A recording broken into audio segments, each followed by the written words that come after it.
My ex accidentally texted in our group chat. I can't believe she fell for it. I got everything. I replied, wrong number. Then I forwarded the text to my lawyer to reopen our settlement for fraud. Her lawyer was left frantically calling, claiming it was a joke. I'm 34, male, just an average guy. I work in logistics. I like to grill on the weekends. And up until about 3 months ago, I thought I was going to spend the rest of my life with Danielle, 31. We were together for 6 years, engaged for the last 2. The wedding was planned, deposits were paid, the whole 9 yards. Then, out of the blue, she called it off. She gave me the whole, "It's not you, it's me" speech, said she felt lost, that she needed to find herself, and that she couldn't be the wife I deserved right now. I was gutted, absolutely blindsided. But I loved her, and if she was this unhappy, I wasn't going to force her to stay. I just wanted her to be okay. The breakup was surprisingly amicable, or so I thought. We had bought a house together a couple of years back. I had put down the majority of the down payment, $80,000 from an inheritance from my grandfather, and had paid for most of the major renovations. But the house was in both our names. During the settlement, she cried a lot. She talked about how this house was the only stable thing in her life, how she had no family to fall back on, her parents are well off, but that's a story for another time, and how starting over would ruin her financially. My lawyer, a no-nonsense guy named Vincent, told me I was entitled to at least my initial investment back plus appreciation. But looking at Danielle, sobbing across the table, I just caved. I felt guilty. I kept thinking, what if I pushed her to this point? So I agreed to a settlement that was, to put it mildly, incredibly generous to her. She got the house, and I walked away with my car, my personal savings, and a fraction of my initial investment back, about $20,000. I figured I could rebuild. It was just money. I just wanted her to be happy and for us to part on decent terms. I was a schmuck, a world-class, grade-A schmuck. We still had a group chat with a few of our mutual friends, mostly for coordinating stuff about the dog we used to share, a golden retriever named Buddy. We'd agreed on an informal custody arrangement. The chat had been mostly silent since we split, other than the occasional, "I can take Buddy this weekend" text. Until last night. It was about 10 p.m. I was on my couch watching some dumb action movie and trying not to think about the fact that this was the first Friday night in 6 years I was truly alone. My phone buzzed. It was the group chat. It was from Danielle. "Danielle, I can't believe he fell for it. I got everything. The waterworks were the perfect touch. He's such a bleeding heart. Me and Gabriella are celebrating tonight. Time to pop the expensive stuff he left behind." My heart stopped. I read it again and again. It didn't feel real. It was like the air had been sucked out of the room. Every memory of that settlement negotiation flashed in my mind, but this time it was different. Her tears weren't tears of sadness. They were a performance. The shaky voice wasn't due to heartbreak. It was a calculated act. Gabriella is her best friend who was also in the group chat. For a solid 10 minutes, I just sat there, phone in my hand, feeling my blood run cold and then hot. The hurt was immense, a physical ache in my chest. But underneath it, something else was starting to simmer. A cold, quiet rage. I didn't blow up the group chat. I didn't text her privately, screaming. I just typed out 2 words. "Me, wrong number." The immediate backpedaling was a sight to behold. "Danielle has deleted a message. Danielle has deleted a message. Danielle, OMG, wrong chat. OMG, I'm so sorry. That was a joke. It was for a TV show script Gabriella and I are writing. A dark comedy. So sorry, that must have looked awful. LOL. A TV show script, right?" The group chat went silent, but my personal phone started blowing up. A string of texts from Danielle. "Logan, please answer. It was a joke. You know my sense of humor. You're taking this way too seriously. Please don't be mad. It was a stupid, stupid joke." I didn't respond. I just took a screenshot of the original text. Then I took screenshots of her panicked follow-ups and Gabriella's immediate reaction. I forwarded everything to my personal email. Then I opened a new email to Vincent. Subject: Fraudulent Settlement, Logan Miller. "Hi Vincent. Hope you're having a good evening. Sorry to bother you so late. I think we have grounds to reopen the settlement with Danielle. See attached screenshot. Best, Logan. I attached the image of her original text. I hit send. The feeling of relief was immediate. It wasn't about the money anymore. It was about the sheer, unmitigated gall. The calculated deception. About 15 minutes later, my phone rang. An unknown number. I let it go to voicemail. A minute later, a new voicemail notification popped up. It was Danielle's lawyer, the guy who sat across from Vincent at the settlement table. His voice was frantic, stumbling over his words. Logan. Hi, this is Wayne Richland, Danielle's attorney. Listen, I think there's been a major misunderstanding here. Danielle tells me there was a poorly timed joke that was sent to the wrong group chat. She's terribly distraught. It was in no way a reflection of the reality of your settlement, which was conducted in good faith. She's willing to apologize, of course. Maybe we can all just get on the phone and clear this up before we involve Vincent and escalate things unnecessarily. Give me a call back at your earliest convenience. Please. I didn't call back. I just poured myself a glass of the good whiskey I'd bought, the one she thought I'd left behind. And for the first time in months, I didn't feel like a victim. I felt calm. This isn't about revenge. It's about consequences. Hey everyone. Thanks for the massive wave of support on my original post. It's meant a lot because I've had to reread it a few times to remind myself why I'm putting myself through this hell. The initial adrenaline has long since worn off, replaced by the slow, grinding reality of the legal system. Vincent, my lawyer, was thrilled when he first saw the text. He called it Exhibit A in a slam dunk case. But he also gave me a stern warning. Slam dunks still take time, Logan. This will be a marathon, not a sprint. Be ready for that. He wasn't kidding. The first month was a flurry of activity. Vincent filed a motion to set aside our original settlement agreement on the grounds of fraudulent inducement. Danielle's lawyer, Wayne, filed a response claiming the text was hyperbole, a private joke taken out of context, and that our motion was a frivolous and vindictive act of a scorned lover. Reading that made my blood boil, but Vincent told me to get used to it. The entitlement from Danielle's camp has been breathtaking. After her initial text storm failed, she went silent, clearly on the advice of her lawyer. But her mother, Marilyn, picked up the slack. She left me 2 more voicemails. One where she called me a pathetic little man who can't stand to see a woman get what she deserves, and another where she threatened to spare no expense in burying me in legal fees. I forwarded them both to Vincent, who just added them to the file he labeled Evidence of Malice. The real battle has been over simple communication. Wayne Richland has been trying to stonewall us at every turn. He'll take weeks to respond to a simple email. Everything has to be a formal motion. It feels like his entire strategy is to make this so slow and so expensive that I'll just give up. It's taking a toll. I'm not sleeping well. Every time I get an email from Vincent, my stomach twists into a knot. I'm trying to stay focused at work, but my mind keeps drifting back to this. Replaying conversations, rereading that damn text.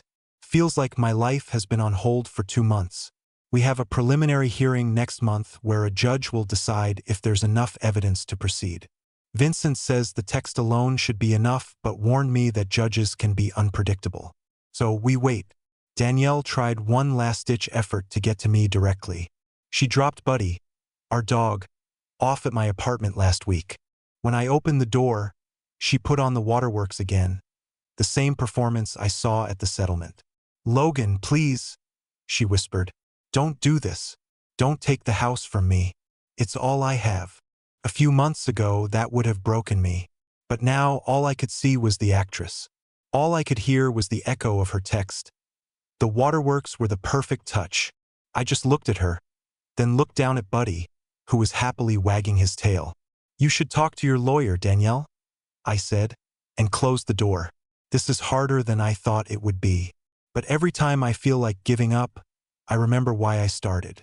This isn't just about a house anymore. Hello again, Reddit. It's been a long time. For anyone who thought this would be a quick and satisfying story, I'm here to tell you that justice moves at the speed of a glacier. The preliminary hearing was a success. The judge agreed that the text message constituted significant evidence of potential fraud and gave us the green light to proceed with discovery. This was a huge victory, but it also opened the floodgates to the next phase of this war. Digging for the truth they tried to bury.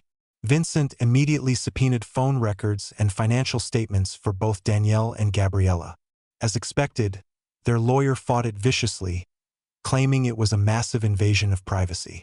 It took another 2 months and another hearing for the judge to compel them to comply. The stonewalling was infuriating. It felt less like a legal dispute and more like a test of endurance. There were weeks where nothing happened, and the silence was almost worse than the fighting. The legal bills kept piling up, and I had a few dark nights where I seriously considered if draining my savings was worth it. When we finally got the phone records, the text history between Danielle and Gabriella around the time of the breakup was suspiciously clean. There were huge gaps. It was obvious they had deleted their conversations. Wayne Richland claimed they were irrelevant personal chats that were deleted long ago to free up phone storage. A laughable lie. This is where Vincent earned his fee. He said, "They're not just going to hand us the murder weapon, Logan. We have to go find where they buried it." He convinced me to file another motion, this time to have a neutral, court-appointed digital forensics expert recover data from their cloud backups. It was expensive. I had to dip into my 401k to cover the cost, a move that felt like a physical blow. Took 3 more months. 3 months of waiting, of my life being in limbo. All while Danielle took to social media to play the victim.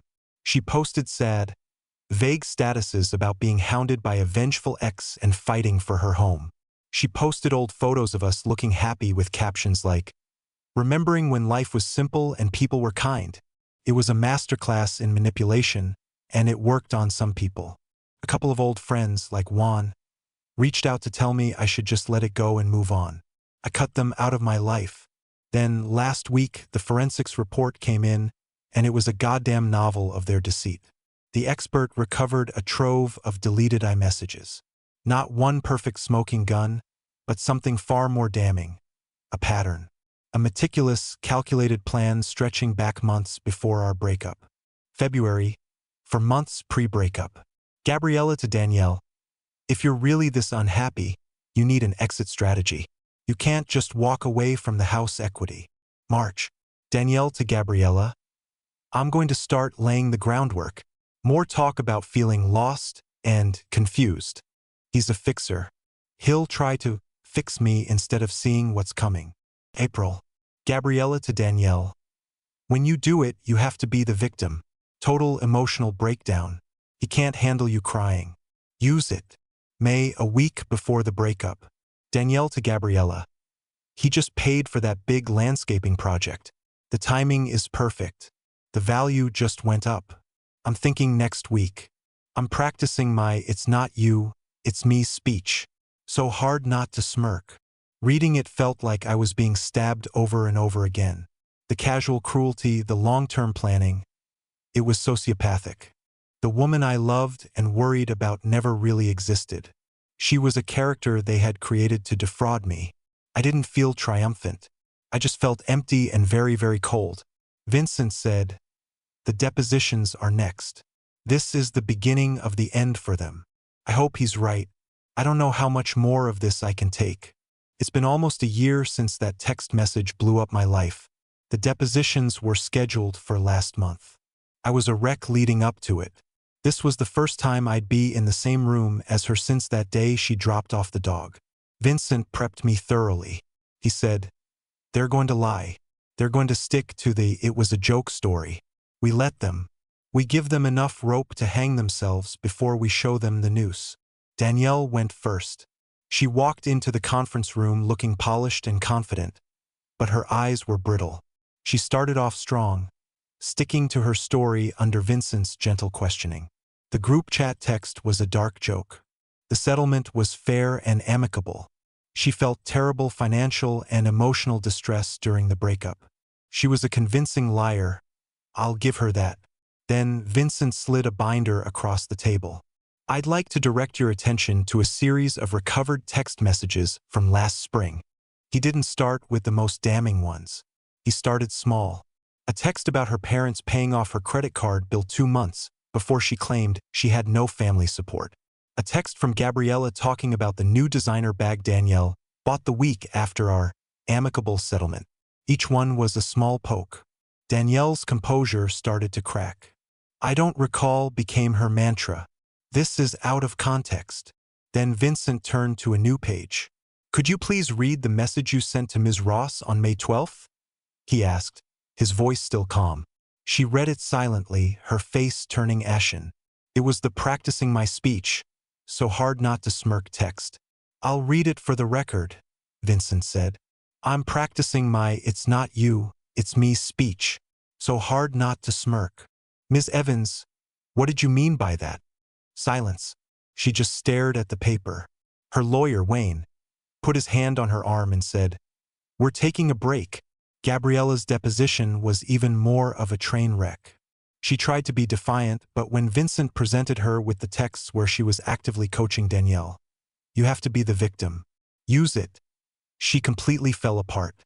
She started crying and tried to blame everything on Danielle, saying she was just trying to be a good friend and Danielle was obsessed with getting the house. It was pathetic, but it was also the final nail in their coffin. By turning on each other, they confirmed the conspiracy. Wayne Richland called Vincent the next day. All the bluster was gone. He said, "Let's schedule a mediation. My client wants to resolve this." Vincent's reply was simple. "Good. We'll be there." Seeing her lie so brazenly, and then seeing her crumble when faced with the undeniable truth, it wasn't satisfying. It was just ugly. It confirmed that everything I had been fighting for and grieving over for the past year was real. The betrayal was as deep as I had imagined. And now, finally, it was time to settle the score. It's over. It's finally, truly over. The final chapter of this nightmare wasn't a dramatic courtroom showdown. It was an 8-hour mediation session in a soulless office building that smelled like stale coffee. Danielle was there with her lawyer. She wouldn't look at me.